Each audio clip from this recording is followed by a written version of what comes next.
Biocultores, buenas noches, bienvenidos a una emisión más de Bioethics News y como cada lunes le damos la más cordial bienvenida a nuestro querido profesor Pepe Arellano. Pepe.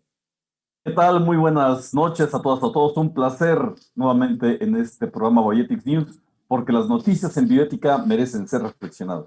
Así es, Pepe. Y pues para reflexionar, mira nada más a quién nos trajimos en esta emisión. Estamos comenzando este Bioethics News 2021, pero con... hay una canción como a paso fuerte, no me acuerdo ahorita. Bueno, los biocultores se acuerdan. Entonces, mira cómo estamos comenzando. Si el programa previo fue un verdadero despliegue de reflexión bioética, pues para no demeritar, mira quién nos va a acompañar el día de hoy. Y me voy a permitir introducir a esta pléyade de jóvenes brillantes, bioeticistas, filósofos, antropólogos, en fin, hoy estamos de verdadero lujo. Y nos acompaña, pues, la maestra Lorenza Coppola, antropóloga desde Italia, por la Universidad de Comillas, la doctora Esther Mazó, también antropóloga desde Salamanca, si no me estoy ubicando mal. La doctora Rosana Triviño, desde la Universidad Complutense de Madrid. Y el doctor David Rodríguez Arias, desde Salamanca también. O sea, estamos, ahora sí, Pepe, calladitos nos vamos a ver más bonitos, al permitir que estos jóvenes nos extiendan su más acuciosa reflexión sobre los tópicos que queremos atender hoy.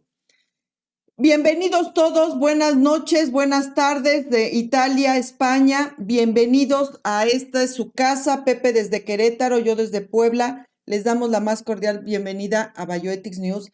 Y pues, ¿qué les parece si atendemos una cuestión que honestamente yo no he visto que se atienda, no así en la extensión que debería? De pronto se tocan algunos tópicos de ciertos sectores poblacionales, pero no esta cuestión de cómo la pandemia está afectando en distintos aspectos a cada sector generacional. Desde los que están naciendo en este momento, que yo creo que va a ser la generación coronavirus, así como en la mercadotecnia dividen que si los baby bloomer, que si los generación alfa, bueno, yo creo que los niños que están naciendo ahorita va a ser la generación coronavirus y cómo desde los recién nacidos en este momento, los niños, los adolescentes, los adultos jóvenes, los adultos maduros, los geriátricos, o sea, esta división generacional que involucra distintos grupos poblacionales, distintos grupos de edades, cómo la pandemia los está afectando en sus distintos aspectos, porque la afección no es, a lo mejor hay puntos en común, pero no precisamente es la misma para todos. Y en aras de la equidad de género, le vamos a ceder la palabra al doctor David Rodríguez para que después no nos acusen que no vemos la equidad de género. Entonces, doctor, antes que nada, gracias por no ponerse su guayabera, porque si no, me iba a obligar a ser solidario contigo y nos íbamos a morir de frío. Pero desde ahorita prometemos un programa en verano, primavera-verano, para que nos demos el lujo de lucir nuestras respectivas guayaberas. Entonces, David, bienvenido. Por favor, ¿cómo ves tú esta cuestión de la afección por pandemia en los distintos grupos generacionales? Bueno, muchas gracias, Netza, por darme la palabra, estando acompañado de tan buenas compañeras. Bueno, ¿yo qué puedo decir así de entrada como para introducir el tema? Y es que quizá la pandemia afecta de manera diferente a cada generación por una cuestión muy obvia, que es cómo ha afectado las implicaciones de salud y los riesgos diferenciados que implica la infección en función de la edad. Desde muy al principio ha sido bastante obvio que la edad constituía un gradiente un criterio de riesgo de vida y de muerte. en función de, bueno, pues cuanto más adultos es, más riesgo se tiene, y claramente esto va a afectar a cómo se está gestionando todo. Parece que también las medidas de protección que se tienen y la solidaridad que se expresa también va un poco en función de la edad. Parece, nosotros aquí en España estamos rodeados de muchos grupos de personas que parecen mucho menos preocupadas por este asunto, y creo que hay un elemento de edad claro en esto, ¿no? Era obvio que las olas se iban a suceder, pues porque desde el principio del año académico, por ejemplo, dentro de las universidades, bueno, pues se ve que los grupos no tienen de jóvenes estudiantes, no están quizá tan preocupados o tan concienciados, o se sienten suficientemente protegidos entre sí, y quizá no se solidarizan lo suficiente como para llevar siempre la mascarilla, guardar las medidas de seguridad y tal. Esto es una generalización y obviamente tiene muchísimas excepciones, y es cierto que se ve todavía muchísima gente, o sea, la inmensa mayoría de la gente, por lo menos en este país, suficientemente protegida, pero claramente el riesgo de infección y las implicaciones que tiene esa infección ha sido un elemento que ha afectado de forma diferenciada a las diferentes generaciones. Gracias, David. Bueno, a mí me gustaría ahorita que nos den una primera impresión antropológica, porque yo digo, por el tiempo que ya está sucediendo y el tiempo que todavía nos resta para salir de esto, si va a haber un cambio en la forma, un impacto antropológico en esta cuestión, y cómo desde ahorita ya también nos está impactando en este nivel. Voy a cederle la palabra a la doctora Esther para que nos dé este primer pincelazo, y ya después de seguro Lore le va a rematar ahí al asunto. Pero doctora Mazó, adelante, por favor. Hola, bueno, muchas gracias. Hola de nuevo. Bueno, la verdad que por complementar un poquillo lo que comentaba David, a mí y además enfatizando mucho el uso en el que muy bien insiste doctora Netza, en el uso del término sindemia más que el de pandemia, me parece que todo esto cobra un especial sentido en también el vector de la edad, pero no solamente, también por supuesto el género, ¿no? La cuestión que mencionaba el profesor Pepe Arellano antes de comenzar. Todos son factores culturales, el género se percibe, se construye culturalmente, pero también la edad, el que tiene un elemento cronológico, pero indudablemente se construye culturalmente qué esperamos en cada franja, qué percibimos como una obligación o como no. Lo que es la juventud ahora no es lo que era la juventud hace 10 años o incluso hace 5, ¿no? Bien, se mencionaba antes la cuestión de la aceleración, ¿no? De que ahora están pasando las cosas en una semana, lo que tal vez antes hubiera requerido años de cambios sociales o de transformaciones, ¿no? Sociales, culturales. Yo creo que esta aceleración de la historia, o las historias, o la intrahistoria, si queréis, es muy típica precisamente de las crisis. Una cosa que se dice en historia de la medicina, por ejemplo, que es algo terrible, pero bueno, tiene diferentes interpretaciones, es que ha sido en las guerras cuando más se ha avanzado, bueno, no, tal vez no solo en las guerras, pero en las guerras se avanza muchísimo en medicina, digamos, en encontrar soluciones rápidas a determinadas heridas, a determinados problemas de salud en general. Entonces ahora sin duda asistimos a esta cuestión de la aceleración de la historia muy marcada por la interseccionalidad, ¿no? Por esa mucha mayor afectación que vemos en sectores o grupos poblacionales que estaban desaventajados, por decirlo de algún modo, desde el inicio, ¿no? El término, podemos hablar de lo subalterno, de la desventaja social, hay muchos prismas epistemológicos que podríamos decir para entender eso, pero al final todo remite a lo mismo, ¿no? A mujeres, menores, personas ancianas, sobre todo en este caso, personas pobres o empobrecidas, siempre van a sufrir más porque están partiendo de una desventaja, ¿no? De esto también hablábamos en el anterior programa, me parece. Y bueno, pues decía que la edad se construye culturalmente, y que todo esto nos remite, me parece que por ahí me quedaba, al término sindemia, ¿no? Que es mucho más rico, mucho más complejo que el de pandemia y le subyace un paradigma biomédico mucho más, bueno, perdonad que vuelva a usar el término, complejo, ¿no? Un paradigma de la complejidad, que podríamos decir.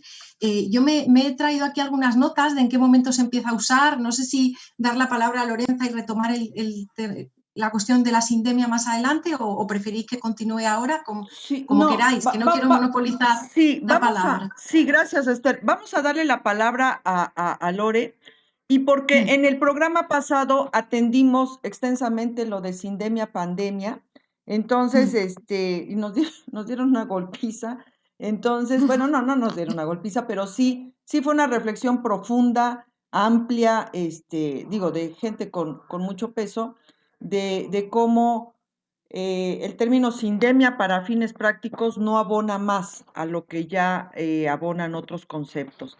Entonces, esto lo atendimos en extenso en el programa pasado, entonces para no redondear, vamos a darle la palabra a Lore y regresamos con lo de la afección generacional, que a mí particularmente me preocupan dos extremos de la población. Uno es los adolescentes, niños adolescentes, y otro es los geriátricos, porque me parece que ahí es donde se polariza mucho esta cuestión de acceso a la salud, la estrategia para que sobrevivan y la vulnerabilidad. Pero primero, antes de eso, vamos a escuchar a Lorenza Coppola, antropóloga, en su intervención. Lore, adelante, por favor. Ya como mencionaba mi compañera Esther, seguramente la pandemia nos ha forzado, nos ha obligado a mirarnos en el espejo como sociedad para ver cuáles son las bases sobre las que nosotros nos fundamos como sociedad. Y seguramente hemos visto que la parte más vulnerable se ha encontrado descubierta. Las partes más vulnerables se encuentran en distintas clases, tanto de edad como sociales. Hemos visto la parte pediátrica, que se ha visto muy afectada, sobre todo en el tema de la educación. No todo el mundo tiene acceso a una red de internet, no todo el mundo, queda muy mal decirlo en 2021, pero no todo el mundo tiene acceso a la red de internet y no todo el mundo tiene las herramientas para seguir una clase online.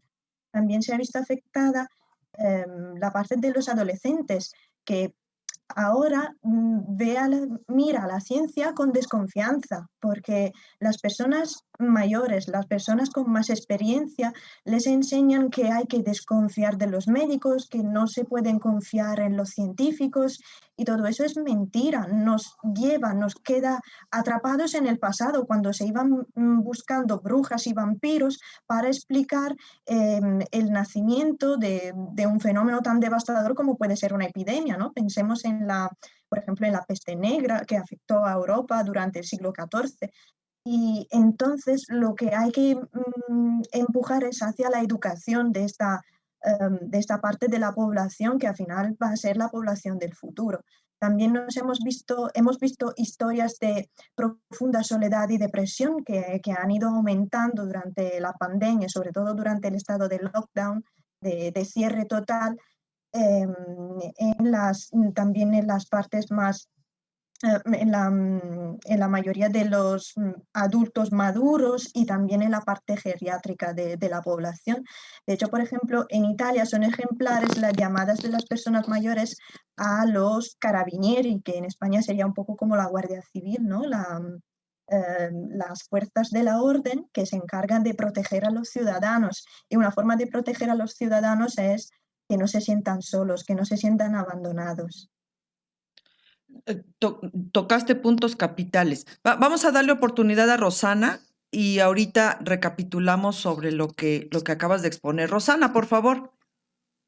Sí, gracias por darme la palabra y como vemos, yo creo un poco desde el principio, desde el planteamiento que abría David y que luego han seguido mis compañeras Esther y Lorenza, es muy complejo porque en cada generación y en la interacción entre las distintas generaciones salen como muchos elementos y se dan no uno único, ¿no?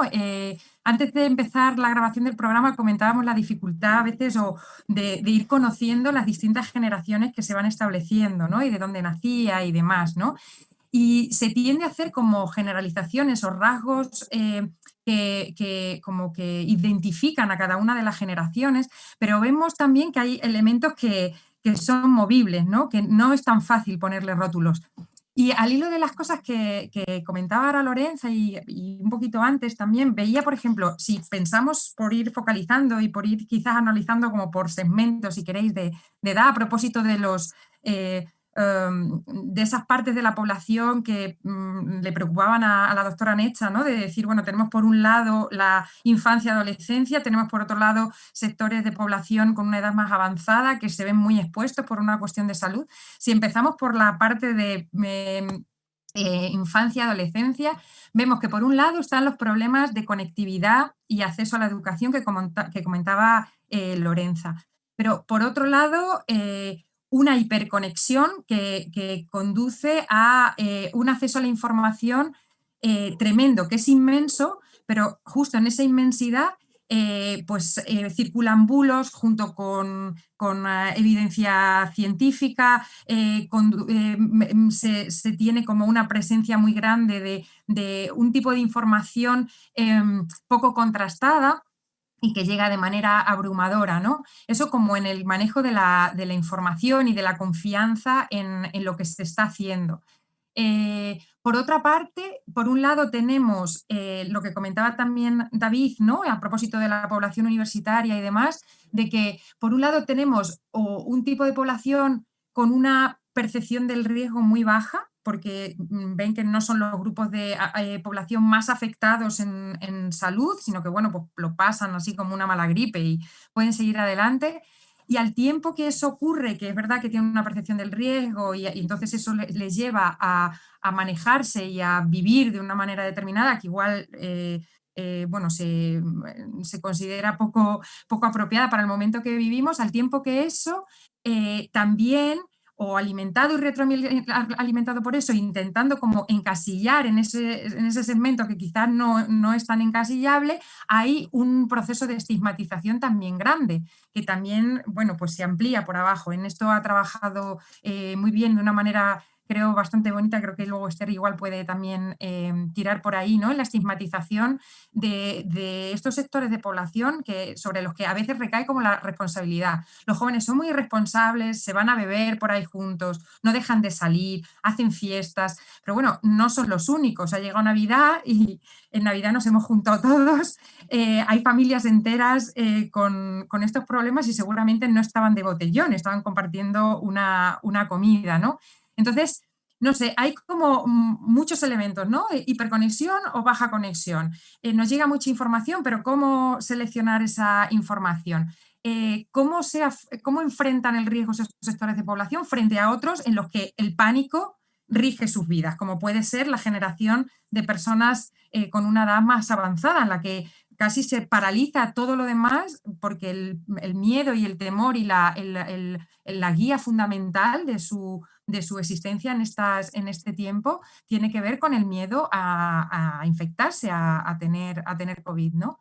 Entonces, ¿cómo ir entrelazando todo esto? ¿Qué lugar ocupa cada quien? Y si realmente además podemos hablar de generaciones o de grupos tan cerrados o tan homogéneos, en los que luego dentro de esos grupos hay pues, condiciones socioeconómicas diferentes, pues poblacionales también, depende en qué lugar del mundo y dentro del mundo en qué país y dentro del país en qué comunidad está viviendo, etcétera, ¿no? Y no sé, podemos igual ir tirando también por ahí, por esa dificultad de caracterización o de identificación de los problemas y cómo algunos a lo mejor se agrandan mucho, ¿no? Se sobredimensionan frente a otros que igual pasan más desapercibidos. Tocaste ahorita un punto que a mí me gustaría enfatizar, básicamente por lo que está sucediendo en México, de estas reuniones familiares donde el familiar es el que está contagiando a las personas de la tercera edad, como le llamamos aquí en México. Entonces, sí, aquí es importantísimo seguir enfatizando esta cuestión de que el factor de peligro en este momento, al menos en México, para este grupo generacional de la tercera edad, la población geriátrica, son sus propios familiares. Entonces, por favor, biocultores, enfatizar esto, recalcar esto, cuidarlo mucho, que en este momento, en la segunda ola que nos está golpeando a México, el mayor riesgo para la población geriátrica son sus propios familiares. Entonces, ojo con esto, porque puedes acabar siendo el vehículo literal de muerte para tu propio familiar, tus papás, tus abuelos, tus tíos mayores. Entonces, sí, poner el dedo ahí en esta llaga para simplemente cuidarlos, usar cubrebocas incluso adentro de la casa cuando llegamos, si estamos enfrente de nuestros adultos mayores, hasta por experiencia propia lo digo, de que donde nuestros ancianos, nuestros adultos mayores, nosotros, los que tenemos que circular y regresar a casa, somos los principales factores de riesgo en este momento. Que muchas veces, aquí hablando como médico, me dicen, la gente dice, es que yo no salgo. Le digo, no, usted no sale. Efectivamente, usted está en resguardo, pero entra. Y los que entran son exactamente los que llevan el virus. Entonces, ojo con ser portadores asintomáticos y exponer a nuestros adultos mayores a riesgo de contagio y, desgraciadamente, también a riesgo de muerte. Pepe. Y de hecho, creo que sí se han tocado puntos importantes para comprender justamente los efectos de la pandemia en la cuestión de las generaciones. Creo que un punto central es comprender que todo tipo de corte generacional o cronológico es un tanto arbitrario en tanto que puede producir estigmatizaciones.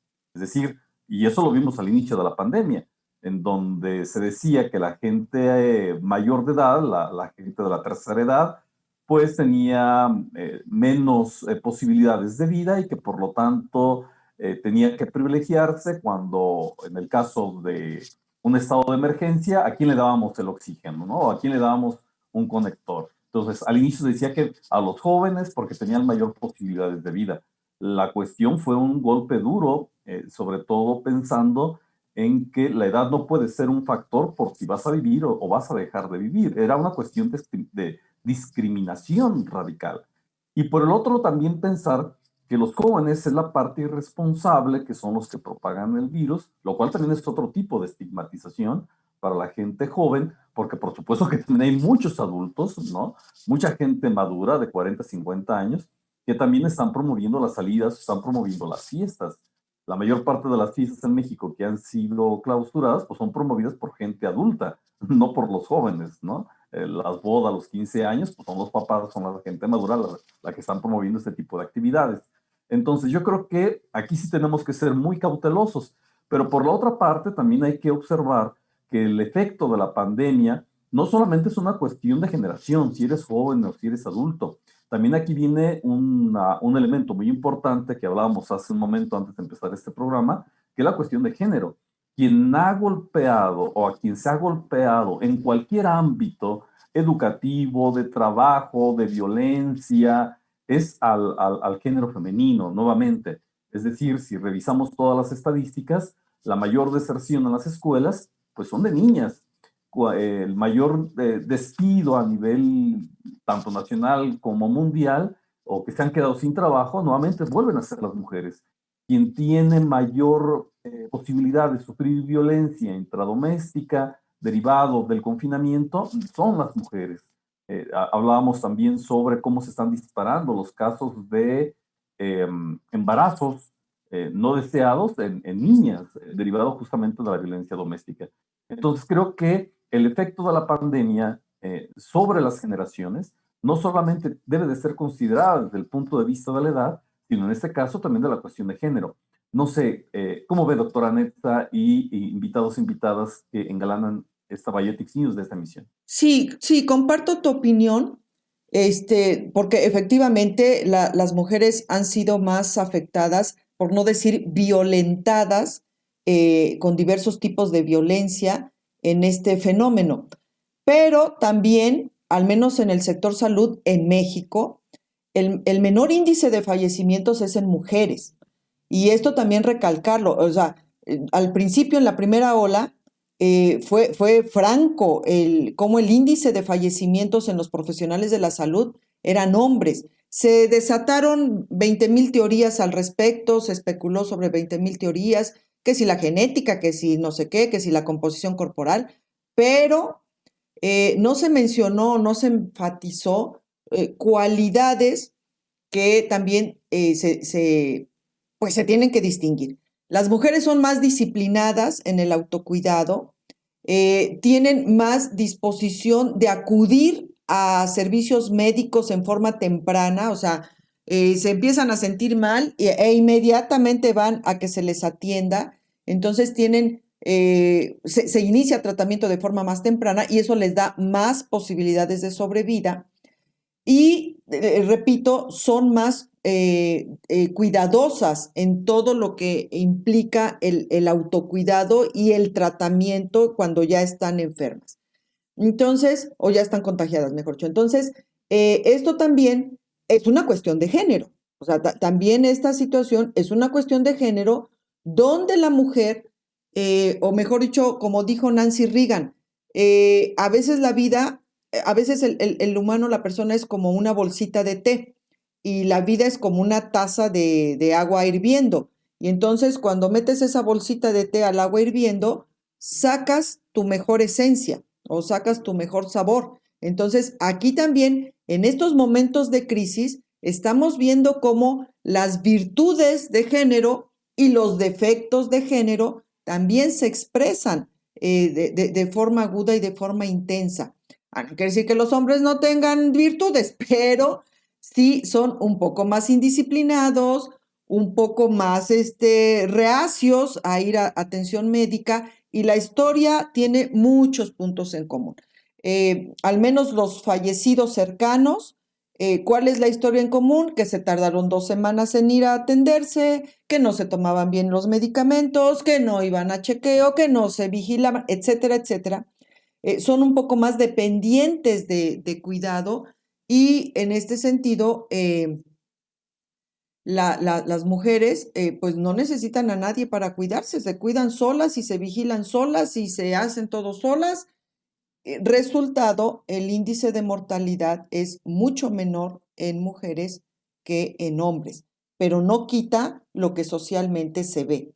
Ahora, aquí un punto que mencionó Lorenza, que a mí me gustaría rescatar y que me gustaría escuchar su punto, porque Pepe ya en otra emisión mencionó la palabra medieval, la reacción medieval a la pandemia en muchos aspectos. No sé si ustedes lo recuerdan, porque creo que fue con ustedes esa emisión, con Rosana y con Esther fue esa emisión, y Pepe hizo alusión a este concepto de esta reacción medieval social a muchos aspectos de la pandemia y que por supuesto aterriza en muchas cosas capitales que ahorita mencionó Lore, de esta reacción. Efectivamente, antes era la bruja, esta ignorancia, y ahora es esta desinformación o esta falta de acceso a la información, estos estigmas de antivacunación o estos movimientos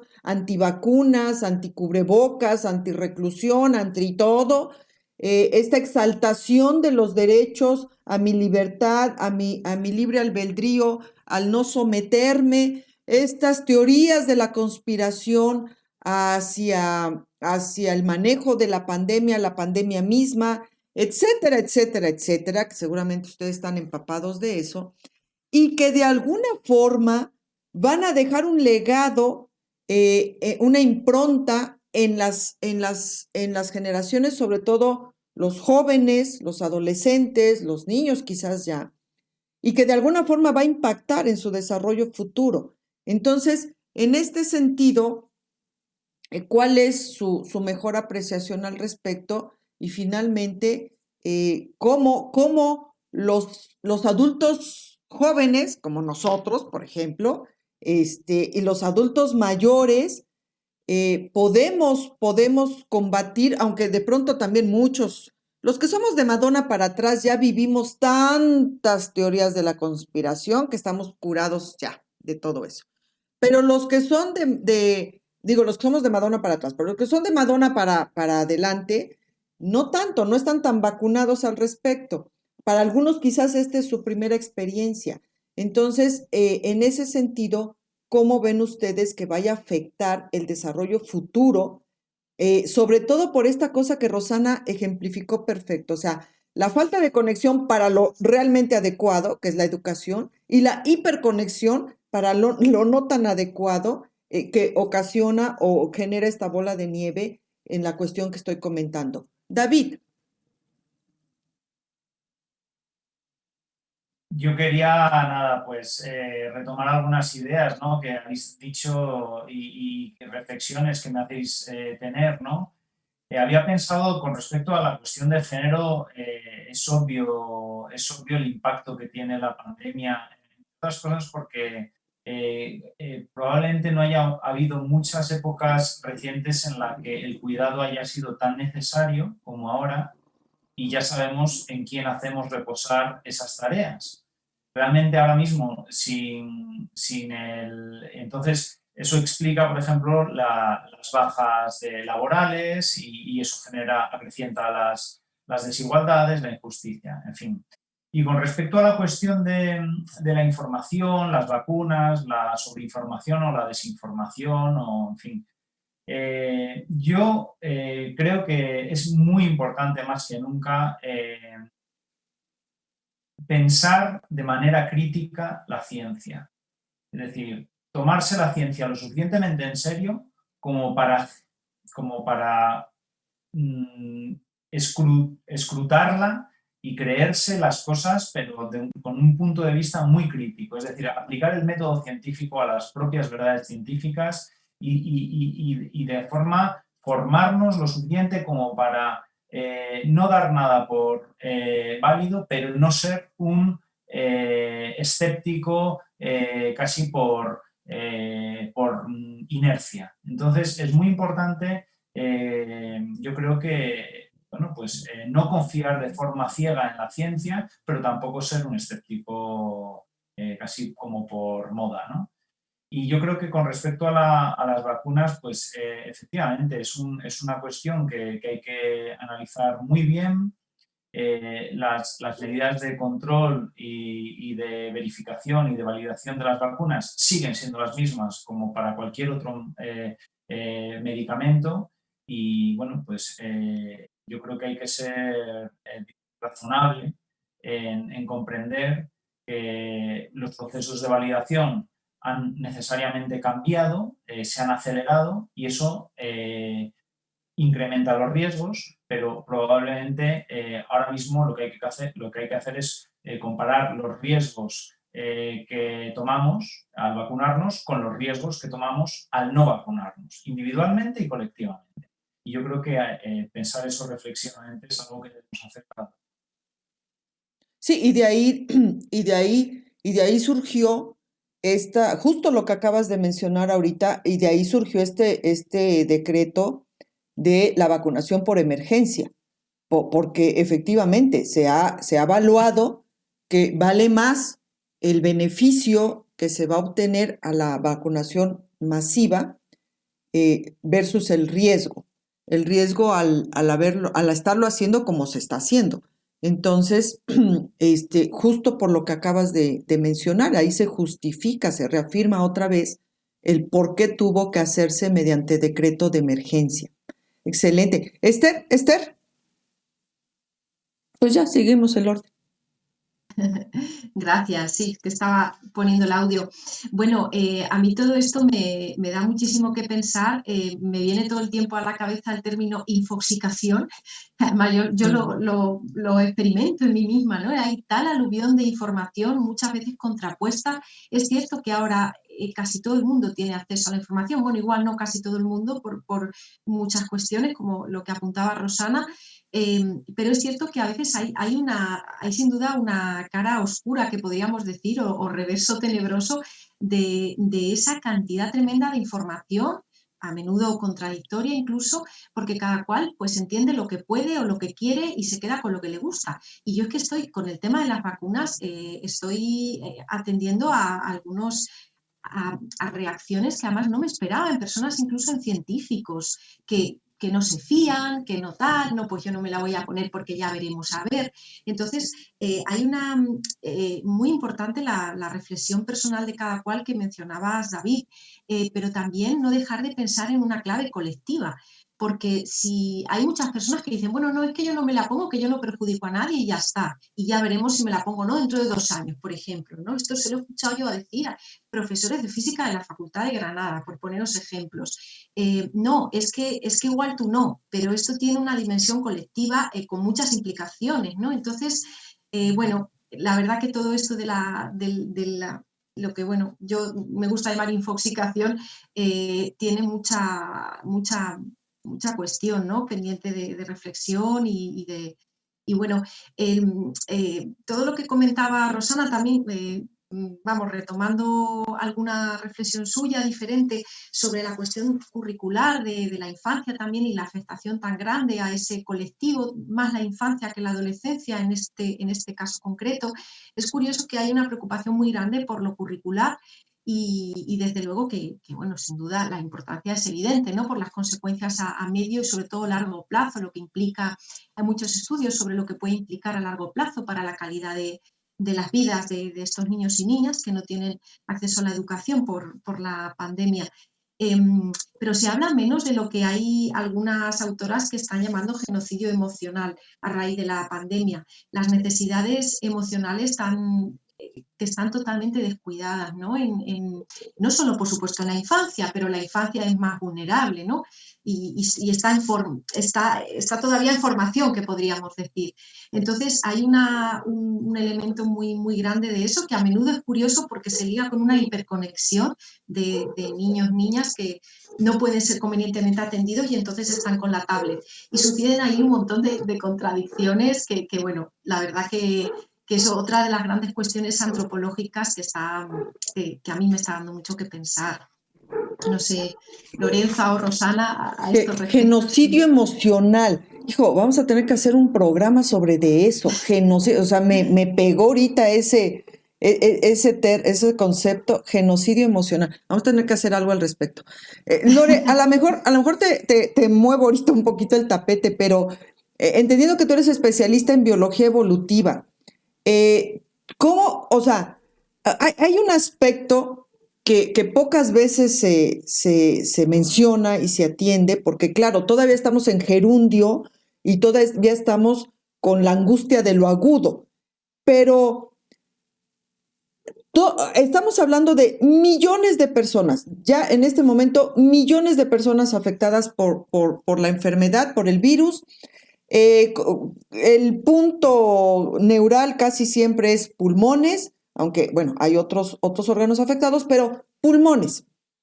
Pulmones que en el mejor de los casos van a sufrir una fibrosis leve y en el peor de los casos estamos hablando de millones de personas que van a tener fibrosis grave a mediano plazo, ni siquiera a largo plazo, sino a mediano plazo. Estamos hablando 3-5 años.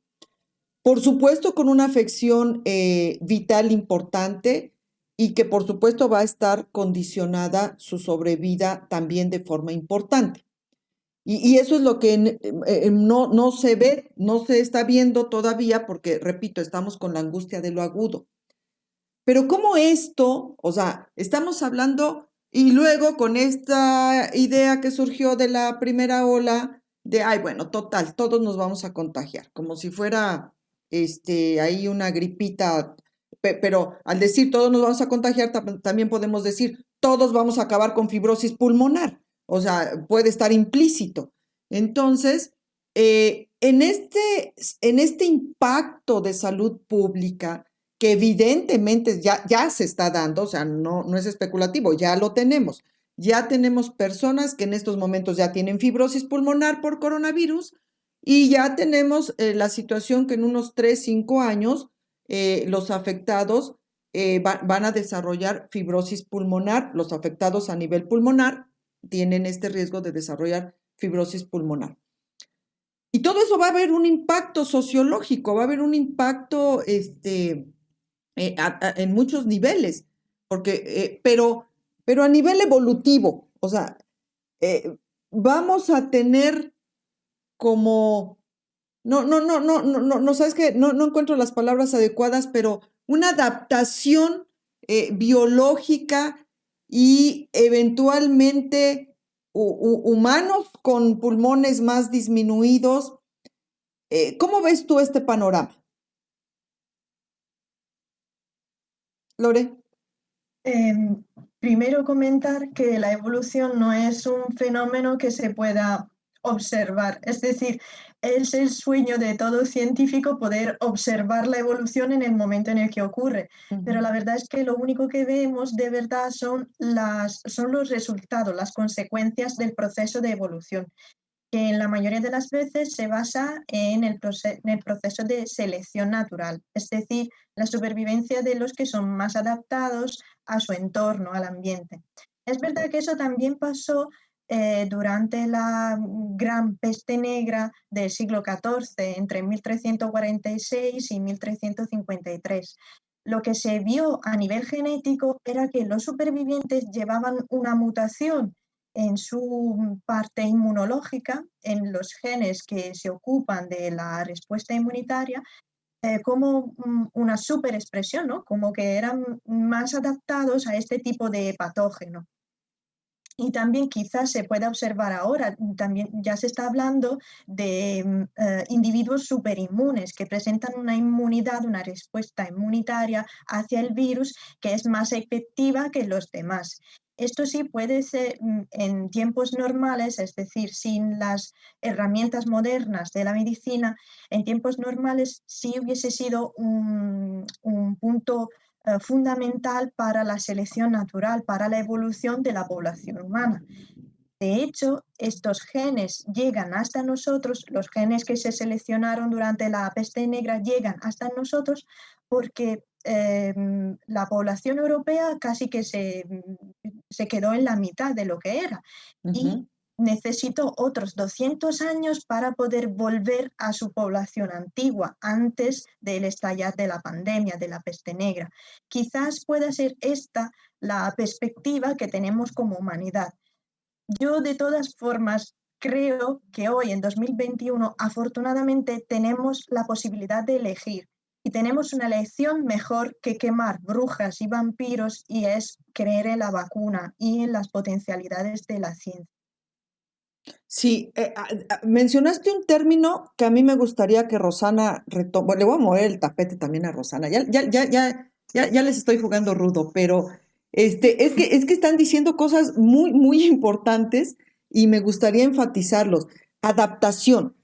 Y bueno, hiciste referencia a la adaptación genética, biológica, pero también a la adaptación social, sobre todo por lo que mencionó Esther, este genocidio emocional, adaptación psíquica, adaptación emocional, o sea, la capacidad del ser humano a adaptarse a circunstancias adversas para justo tener mayores posibilidades de sobrevida.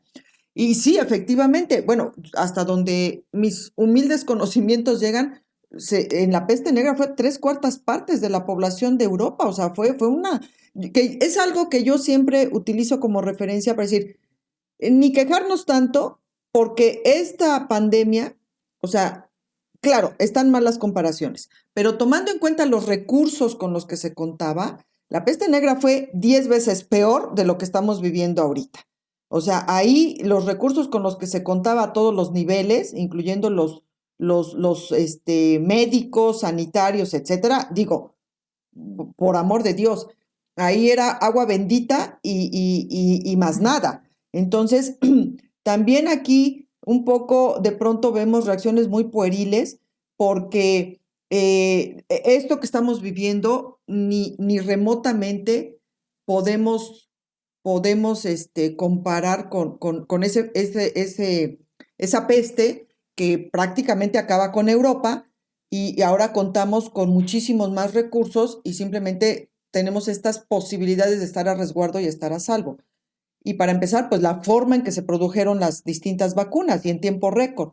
Pero este punto, la adaptación, o sea, la capacidad de adaptarse y hasta dónde está influyendo en los no sobrevivientes, en los más afectados, en los que a lo mejor no están contagiados, pero se están suicidando, están deprimidos, están con otras incapacidades, o sea, sin esta capacidad de reacción y falleciendo no por contagio, sino por otros factores que obvio ahorita están agudizados, lo económico, etcétera, etcétera, y que simplemente es este reflejo de lo que ahorita Lorenza acertadísimamente mencionó. Rosana, ¿cómo ves tú esta cuestión? Bueno, también te estoy moviendo el piso, pero...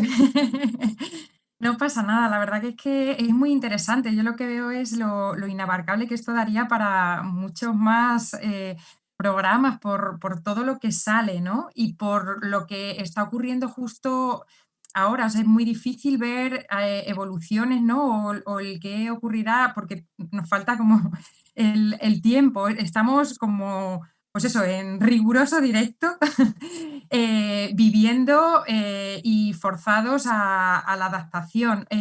Al hilo un poco también de lo que se comentaba antes, y me parece que puede enganchar bien con estas cuestiones, yo lo que creo que lo mencionaba Esther hace un rato, lo que está implicando el elemento que introduce de crisis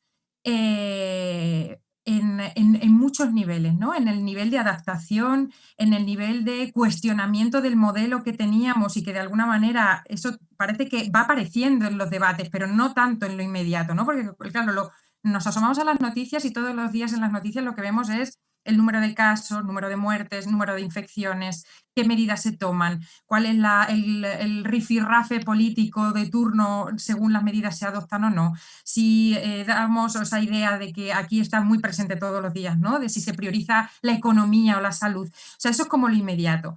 Empieza a haber algunas voces que van señalando a que, bueno, hemos llegado aquí, tenemos esta situación de pandemia y demás, pues porque, bueno, estamos en unas condiciones medioambientales que igual tendríamos que haber atendido, que tenemos un modelo social que nos hace muy vulnerables a este tipo de situaciones, sobre todo a los vulnerables dentro de los vulnerables, ¿no? Hablábamos de distintos sectores poblacionales o de la idea de género, o sea, esa idea de interseccionalidad que también mencionábamos antes, que va afectando, ¿no? Por una cuestión socioeconómica, por una cuestión de género, por una cuestión de edad, ¿no? Y en función de en qué situación, si se está en una situación de mayor o menor privilegio, el proceso de adaptación puede ser más o menos exitoso, ¿no? O sea, estamos poniendo como un poco patas arriba todo el modelo que hemos tenido.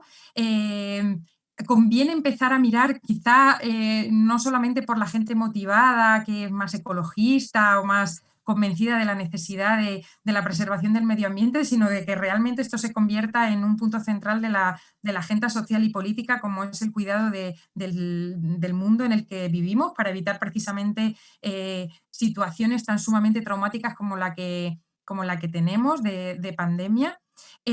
Con lo cual se requiere como un esfuerzo grande, o sea, de repente además se deposita yo creo en todas y todos nosotros como ciudadanía un montón de responsabilidades que hasta ahora igual no estábamos muy por la labor de asumir, ¿no? De ese cuidado hacia los otros, de ese cuidado hacia lo que no es humano, la naturaleza y otros animales que no son humanos, y esa idea de que a la fuerza nos tenemos que convertir en responsables en lo inmediato para evitar el contagio, lo que comentabas también, ¿no? Al hilo de cómo protegemos a nuestros mayores y cómo hacemos, pues hay muchas campañas que se han centrado precisamente en eso, aquí por lo menos, ¿no? De decir, bueno, que sepas que ese abrazo que le das a tu amigo o el beso que le das a tu abuelo a lo mejor es el último porque una cosa como muy tratando de impactar mucho en la audiencia, ¿no? Pero es decir, es esa responsabilidad hacia lo inmediato, es la responsabilidad también hacia los entornos más mediatos, hacia el medio ambiente, hacia la exigencia también hacia nuestros políticos, o sea, qué es lo que les pedimos, ¿no? La gente de repente reacciona y dice, pero si esto no es coherente, si ayer dijeron esto y ahora esto, o sea, ahora de repente como que se nos sacude un poco más también la necesidad de que también somos agentes políticos dentro de la sociedad, precisamente por atender a esa dimensión colectiva que también se mencionaba antes, ¿no? Es decir, no estamos solos. Entonces, creo que durante mucho tiempo es como el individuo, el individuo, el individuo, y precisamente lo que se ve es que para ser más adaptativos, para tener una mejor perspectiva de supervivencia y de mayor bienestar, tenemos que mirar a la colectividad. Tenemos que cuidarnos como comunidades, no solamente además a los entornos más privilegiados, sino también a quienes no. Se está viendo también a propósito de la vacuna, o sea, si no se vacuna todo el mundo, los que estamos en mejor posición vamos a volver a estar en una mala situación, ¿no? Entonces, creo que la cuestión de la adaptación o de esa capacidad adaptativa va a tener mucho que ver con cómo seamos capaces de verdaderamente de poner el interés común, de ser menos individualistas, de asumir las responsabilidades hacia el grupo y hacia el resto del planeta, ¿no? La No sé, igual he interdependencia. mezclado muchísimas cosas, pero... Sí, la interdependencia. Pero Rosana ya me dio el pretexto para pasar al otro tópico que me gustaría atender con ustedes y con eso cerrar el programa. Y Pepe, pues comienzo contigo para así irme en redondel.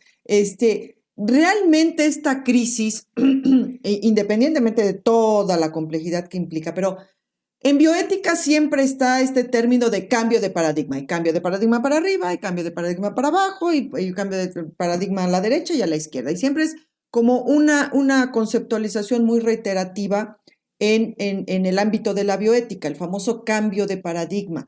Si bien, efectivamente, como decía Rosana, veníamos de un modelo y estábamos así como que en suavecito cambiando a otro, sobre todo en el ámbito de la salud y en algunos otros aspectos ecológicos, etcétera. Pero esto nos puso en agudo y realmente ustedes consideran que sí va a haber algún cambio paradigmático o saliendo de esto volvemos a la misma.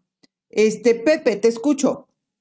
Sí, yo creo que uno de los cambios que ha acelerado la pandemia y que ya se venía a venir, es decir, ya era un proceso en el cual estábamos todos en el mismo barco, en esa misma dirección, es el proceso de virtualización y digitalización de la vida cotidiana. Esto es el hecho de llevar al ámbito de la distancia, el teletrabajo, las clases virtuales y todo lo que ello implica, el que la mayor parte de las empresas han abierto así espectacularmente los ojos para ver que no necesitan estar pagando renta, vigilancia, aseo, una serie de suministros, porque el teletrabajo, pues ya cada quien lo hace en casa y lo hace a distancia y por lo tanto ya no se requiere de una serie de infraestructura física, y que lo mismo está pasando obviamente en el ámbito educativo, que ha sido todo un impacto. Lo que la sociedad de informatización y digitalización se esperaba en 10 años, la pandemia nos lo dio en una semana. Y aguas, porque esto justamente es un cambio central. La misma cuestión clínica, la atención clínica a distancia, sí, etcétera, etcétera, etcétera, etcétera. Entonces, creo que el gran reto que van a enfrentar las instituciones, los gobiernos, la vida privada, la vida cotidiana, justamente es a esta nueva forma de encontrarnos en el mundo. Bueno, ahora lo hacemos. Yo estoy en Querétaro, la doctora Nes está en Puebla, Lorenza, iba a decir que está en Italia, pero creo que ahorita está en Granada. Esther, ¿dónde estás ahorita? Perdón, en Granada también. También está en Granada. Sí. Y bueno, Rosana está... Y David, bueno, vaya. Uh-huh. Ese tipo de situaciones hoy cada vez ya es parte de la vida cotidiana y antes era así como película del futuro. Entonces creo que las relaciones interpersonales y más aún, y allí habría que hacer un estudio inter y transdisciplinario, la transformación de la vida cotidiana y de las relaciones interpersonales a partir del aceleramiento de la virtualización digital que la pandemia nos lo dio en una semana. No sé los demás qué piensen. Ok, David, ¿tú cómo realmente ves bueno, lo que menciona Pepe, totalmente de acuerdo, pero algún otro cambio que realmente vaya a ser paradigmático a raíz de esta crisis? Dentro del mundo de la bioética, ya que te interesabas por ese aspecto, doctora Netza, yo creo que yo no creo demasiado en los cambios de paradigma eh, no creo que sean unas cuestiones así como tan abruptas, son cosas mucho más graduales y duraderas en el tiempo, ¿no? Pero si esto supone algún cambio importante o si consolida esta situación un cambio que ya se estaba viendo en los últimos años, es, digamos, la transición de una bioética clínica centrada en la relación sanitario-paciente a una bioética global. Claramente, la bioética global o la ética de la salud global, como lo quiere llamar Solomon Benatar, es esa preocupación por los problemas que son transnacionales. Esto clarísimamente es un problema de naturaleza transnacional, para que las soluciones intranacionales no tienen absolutamente ningún impacto o un impacto muy limitado. Esto va a implicar mayores colaboraciones internacionales también en el mundo de la bioética, seguramente. Y estaba reflexionando, según os escuchaba hablar, que tradicionalmente la bioética, los cambios importantes en la bioética se han generado por un nuevo descubrimiento, una nueva promesa en la biotecnología o una nueva reacción ante una nueva capacidad técnica. Este cambio no tiene nada que ver con eso. Este cambio nos viene impuesto desde fuera. No es una nueva capacidad que tengamos para transformar la realidad. Es la realidad la que nos impone tomar una serie de medidas. Y esto quizás sí que nos haga reflexionar un poco sobre nuestras limitaciones como especie y sobre la realidad de que estamos todas las personas en la misma situación, bajo el mismo paraguas. Qué excelente. Tocaste otra llaga. Lástima que ya no tenemos tiempo, pero tocaste ahorita otra llaga. Esther, ¿tú ves algún cambio paradigmático con esta crisis? Además de los Bueno, ya mencionados.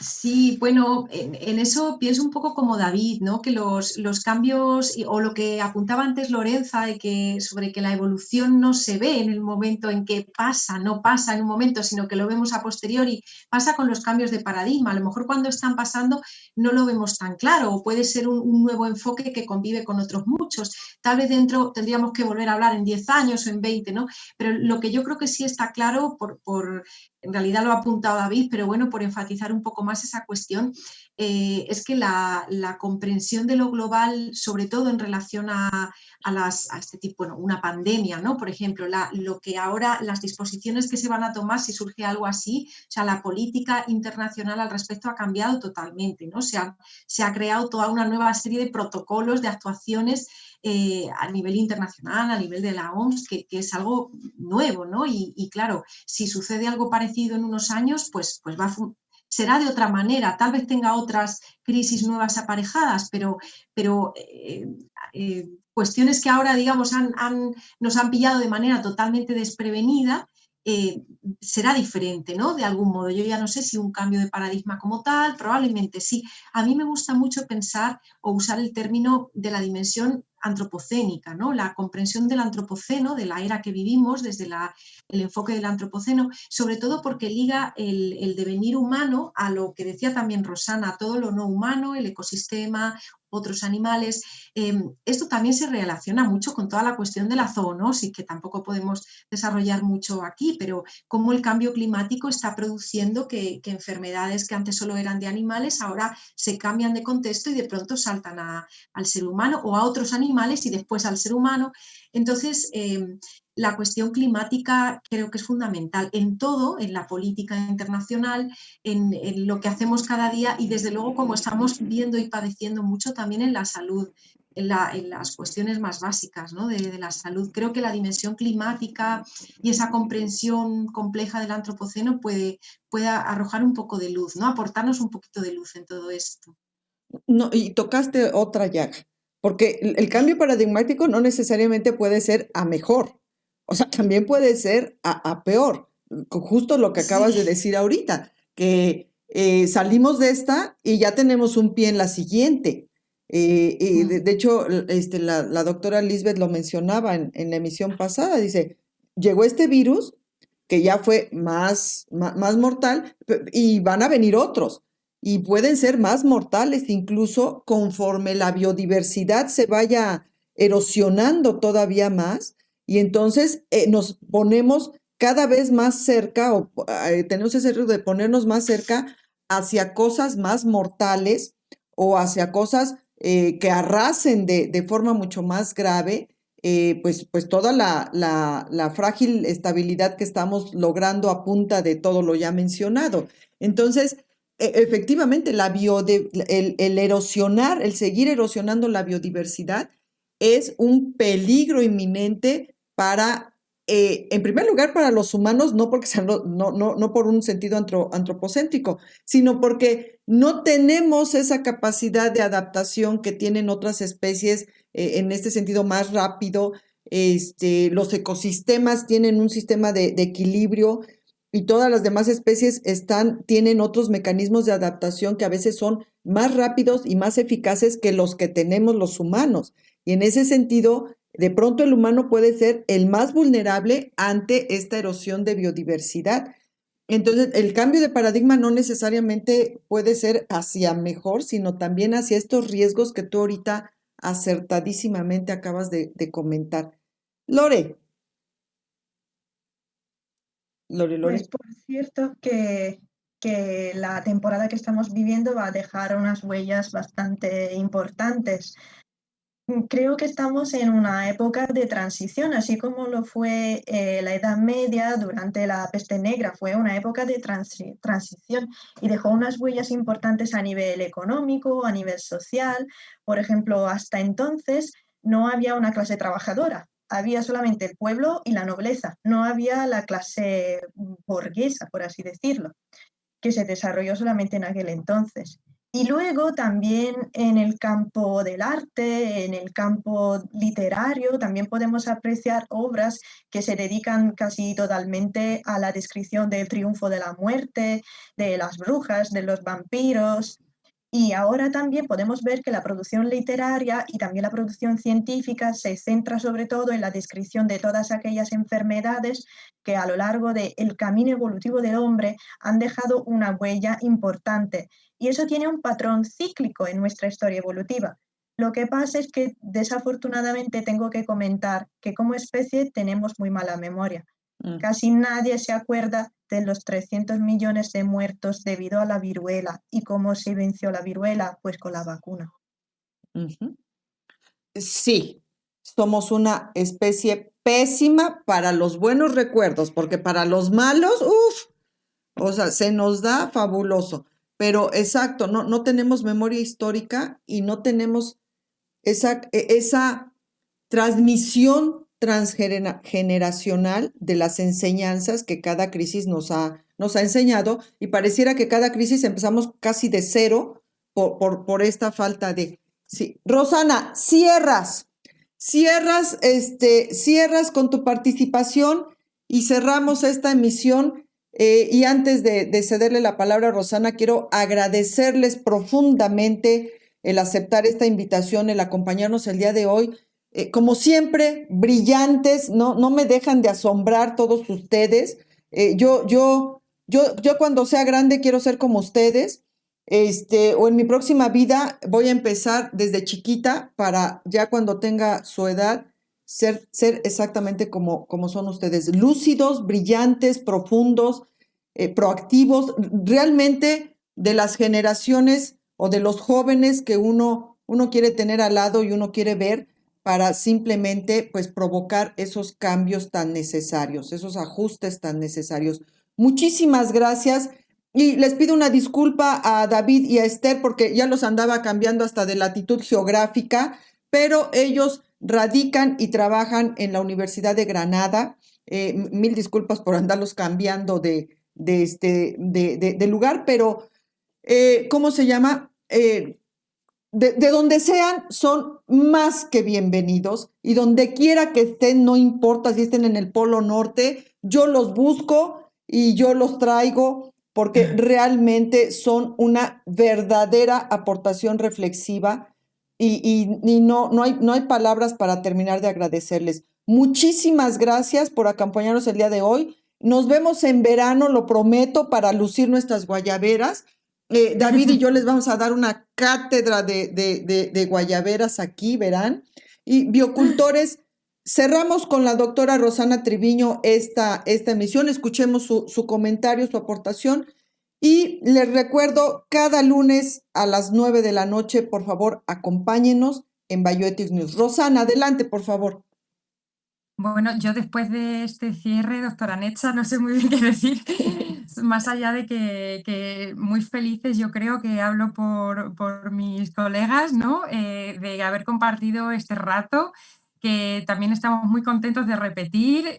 Haremos lo posible, Lore y Esther, por competir, y seguramente que Salvador Arellano también, con vuestras guayaberas. Que mucho ánimo a todo el mundo con la situación en la que vivimos, que ojalá hayamos contribuido, así que aunque sea en este ratito, a ir como poniendo encima de la mesa todos los problemas y la complejidad de la situación, ¿no? Y bueno, que tenemos para largo, porque después de esto habrá lo que la OMS está hablando ya, ¿no? De la COVID a largo plazo, de todos esos efectos secundarios que se van a ir absorbando, quiénes van a ser las personas que más lo van a sentir. O sea que el tema da para largo, que encantados de volver a encontrarnos aquí para seguir, pues manejándolo ahí, deslindando todas las cuestiones que vayan surgiendo. Y nada, pues que eso, que ojalá hayamos contribuido un poquito a ir poniendo nuestro puntito de luz en toda esta cosa que estamos viviendo de una manera tan inmediata, tan rápida, ¿no? Sí, no, contribuyeron y enormidades. Pepe, nos despedimos. Nos quedamos aquí con muchísimos temas, muchísimos conceptos. Temas, claro. O sea, pusieron muchos dedos en muchas llagas. Yo, pues quería más tiempo, pero pues no. Pero muchísimos dedos en muchas llagas, pero nos quedamos con todos esos pendientes para seguirlos reflexionando y en su oportunidad seguir generando más intervenciones para, pues, efectivamente, ir abriendo ahí la vereda y la flecha. Pepe, nos despedimos. Muchas gracias, buenas noches a todas y a todos, porque las noticias en bioética merecen ser reflexionadas. Hasta la próxima emisión. Así es. Biocultores, hasta la siguiente. Y recuerden, por el bienestar de todos, cultivemos bioética. Hasta la siguiente. Gracias.